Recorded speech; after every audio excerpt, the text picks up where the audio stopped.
نيجي للبرودكت ليستنج. تمام.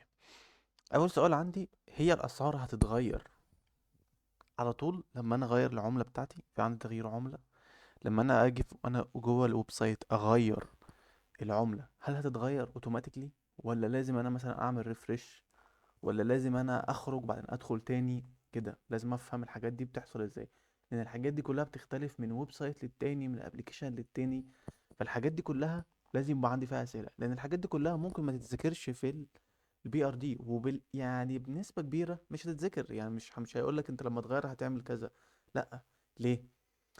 لان اللي بيكتب الحاجه دي هو مش هيكون ملم بكل الحاجات دي كلها. هو بيجي زي ما قلت لك، بيجي عميل بيدي البيزنس اناليست، البيزنس اناليست بيبدا ان هو يكتب الحاجه، ممكن يسقط حاجه، ما يكونش واخد باله من حاجه، ما يكتبهاش، كذا كذا. انت ده دورك انت بقى، يا تساله وهو يقول لك الاجابه وما تتكتبش اصلا.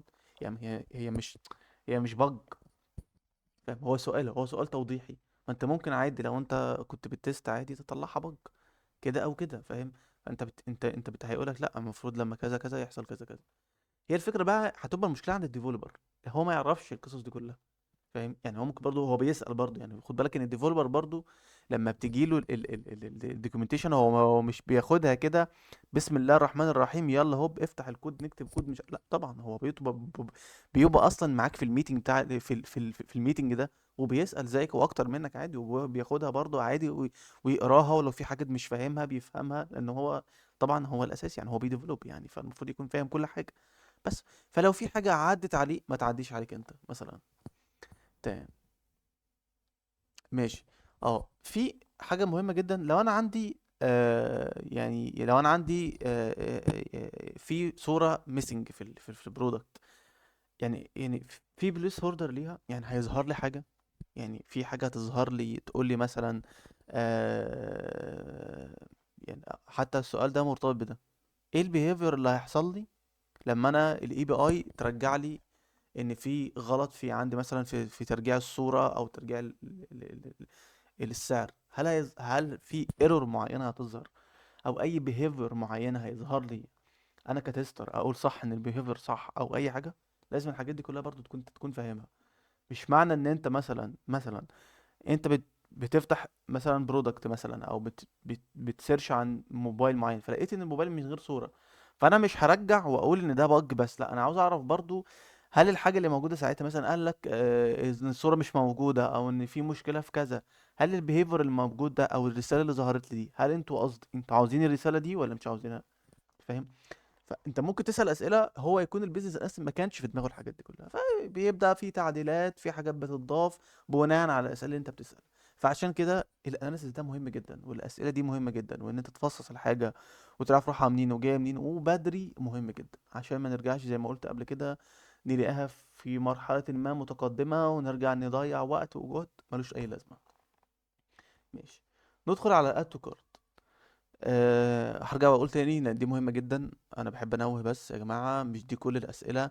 ممكن تسأل اقل من كده بكتير، ممكن تسأل اكتر من كده بكتير على حسب فهمك للبيزنس.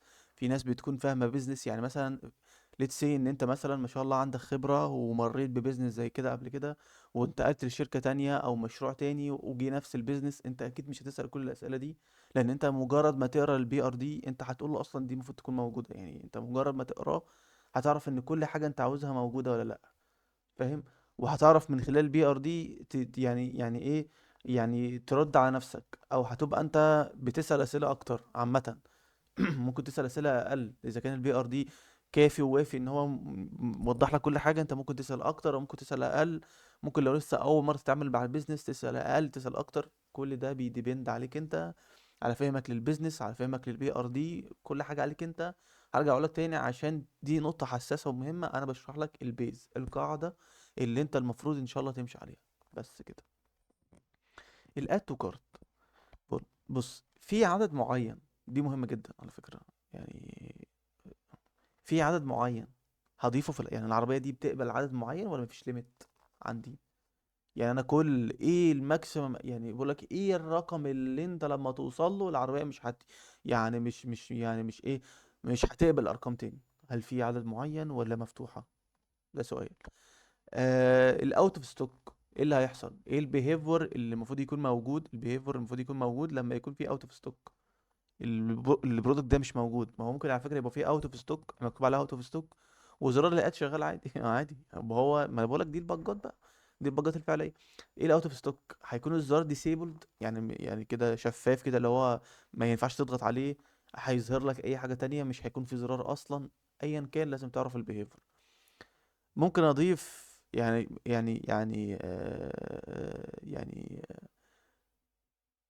في البرودكت واحد ممكن يبقى في اتنين واتش ليست. ما انا ممكن يبقى عندي واتش ليست للموبايلات، واتش ليست لللبس، واتش ليست منظفات البيت اللي هو على نون مثلا. فانا هل انا مثلا هيبقى عندي نفس البرودكت في اتنين؟ بيسمح ولا ما بيسمحش؟ ده سؤال. اه الكارت كاونتر ده بيبدا ابديت منين؟ من الباك اند. بصوا يا جماعه، الحته دي مهمه. حته الباك اند والفرونت اند دي مهمه ليك كتستر جيم. يعني مش بقولك تتعلم باك اند وتتعلم فرونت اند، لا، انت لازم تتعلم الغلط ده جاي منين. لما يبقى عندي بج لازم افتح حاجه اسمها اف 12، افتح النتورك، اعرف الغلط ده جاي لي من الباك اند ولا من الفرونت اند. الاي بي اي ده مرجع لي ايه؟ لازم اعرف برضو الاي بي اي بترجع لي كذا وكذا. ده من تاني يعني صح، دي يبقى هي راجعه لي من الباك اند صح، بس في مشكله عندي في الفرونت اند. لما تكون راجعه لي 200 وعندك بج، لا يبقى كده الفرونت اند عندي فيه مشكله. لما تبقى مرجعه مثلا 500، ده السيرفر فيه مشكله، ده مش عارف ايه اللي فيه مشكله، ده باد ريكويست، ده مش عارف. الحاجات دي كلها بتسهل عليك، لان انت على فكره خد بالك، لما تبقى في شركه كبيره وعندكم انتوا مثلا شغالين على جيرا، وتيجي انت ترفع بج، عارف انت السؤال اللي انت هتفضل تساله ايه وانت لسه فريش؟ اكتر سؤال، هي دي فرونت اند ولا باك اند؟ ليه؟ لان في تيم للباك اند وفي تيم للفرونت اند. فعشان انا ارفع البج دي لازم احدد، وانا برفع البج احدد الشخص اللي موجود اللي انا هاساين عليه البج دي. فبختار اي حد من تيم الفرونت اند او اي حد من تيم الباك اند. لو انت رفعت مثلا بجايه مثلا، هتلاقي بتاع فرونت اند بيقول لك لا يا باشا ده مش عندي، دي تبع الباك اند. فنقطة مهمة جدا، ولازم تسأل فيها، ولازم تعرف بتعرف ازاي. لو انت مثلا معاك سينيور او معاك واحد تاني وقال لك دي من الفرونت اند، قلت عرفت ازاي؟ او من الباك اند انت عرفت ازاي؟ وهي بالطبع من خلال النتورك، او من خلال الاكسبيرينس عامه. بس دي مهمه جدا جدا جدا جدا. انا اول ما اتعينت كان ده سؤالي. انا كنت بكتب بج عادي بس يا جماعه البج دي فرونت اند ولا باك اند؟ فليه السينيور معايا يقول لي فرونت باك فرونت باك كده. فلازم تعرف القصه دي مهمه جدا. على فكره، وعلى فكره برضو يعني ما ترفعش وانت مش متأكد. تاني، ما ترفعش وانت مش متأكد. اسأل احسن. اوعى تقول انا الواد الجامد اللي مش هسأل اللي معايا عشان اعرفه من مفيش الكلام ده. على فكرة اللي بيسأل بيتاخد عنه انطباع كويس ان انت مش يعني بيتاخد عنك انطباع ان انت يعني مش بقى شايف نفسك اجمد حاجة، وان انت عندك ثقة عمياء ان انت ما تسألش حد. لا، ما انت بالتالي هيبقى انت منظرك وحش. تعرف انت يقول لك انت رافع لي ليه؟ ده باك اند. انت من ضمن حاجاتك او حاجات انت اصلا ممكن ان شاء الله تسال عنها في الانترفيو، هيسالوك انت تعرف ازاي دي كانت من الفرونت اند او دي كانت جايه من الباك اند والكلام ده كله. فدي حاجه لازم انت تتعلمها. ما تقولش انا جامد وممكن ترفع فرونت اند تبقى فرونت اند عادي، وممكن تبقى باك اند ما تسيبهاش للحظ. اسال واعرف كويس عشان تبقى انت ايه، فاهم يعني. ما تقولش ان انا جامد وكده وعشان ما مش عارف ايه. لا هم عادي. انت بص بص بص بص. طبعا اللي ان شاء الله هيتفرج على الكورس ده هيبقى هو فريش مليون في المية. اذا كنت انت بقى شغال فريلانس وعاوز تتفرج على براحتك، بس انت تبقى فريش ما اشتغلتش في شركه قبل كده. مش حاجه اسمها انت فريش وكلهم شايفين انك فريش. انت فريش بص انت اتعينت، ما تقراش انت هيمشوني مش عارف ايه. هيمشوك لو انت ما بتحاولش، هيمشوك لو انت ما بتسالش، هيمشوك لو انت ما بتتقدمش، هيمشوك مش هيمشوك عشان انت بتسال. اللي بيسال بيعرف فبيتعلم بعدين. اللي ما بيسالش ما بيعرفش، بيفضل جاهل بالحاجه. ما ينفعش انت تتقدم في الخبره او تتقدم في الشركه، يلاقوك بعد فتره في الشركه جاي تقول لهم هي دي فرونت اند ولا باك اند؟ طب ازاي طيب؟ ما ينفعش. فتعلم وانت ليك الحق انك تسال. الناس الكبيره بتسال عادي، الناس المديرين بيسالوا، السينيور بيسال، الميد بيسال، الجونيور الخبره سنتين ثلاثه بيسال عادي. طيب عندي الابديت كوانتيتي برضو في ماكسيمم كوانتيتي الاود نفس بتاعه الاد تو كارت. في برضو ماكسيمم الاود ولا لا؟ برضو قلنا الحاجات اللي باحمر دي سيبك منها. في عندي مثلا زي ما قلت لك، يعني انت مثلا ايه، خلينا مثلا ناخد سؤال تاني جه في دماغي دلوقتي، ان انت وانت بتعمل ابديت يعني ايه.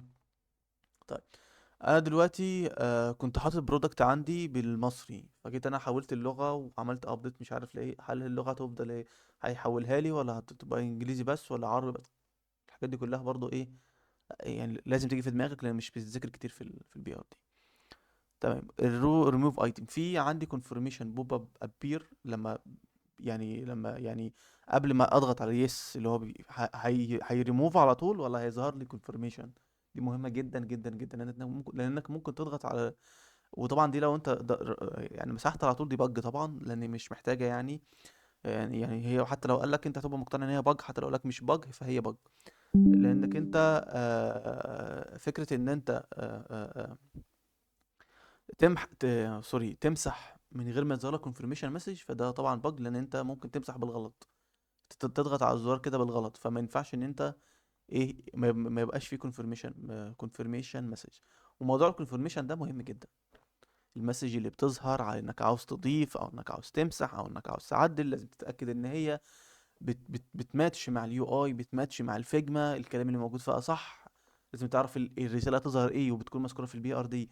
لما اجي امسح هيقول لي ار يو شور تو ريموف ذس ايتم مش عارف ايه كذا كذا. لازم تكون متاكد من كل الكلام ده كله لانه مهم جدا. لما يكون should apply empty state message appear when currently لما تفتح العربيه لازم يكون في رساله ظاهره لي ان العربيه فارغه او لا. لازم يكون اتاكد ان انا لو العربيه ما فيهاش حاجه هل هي بتكاونت حاجه فوق، هل هي في رقم. الحاجات دي كلها حاجات طبعا بديهيه، بس لو مش مذكوره برضو عشان مش مذكوره هنا، عشان دي مكتوبه بحاجه سيمبل جدا، فانت هتلاقي ان انت بتطلع اسئله كتير زي ما انا مطلع كده. وممكن يبقى عندك حاجات كتير مذكوره وانت برضو يبقى عندك اسئله تريكي شويه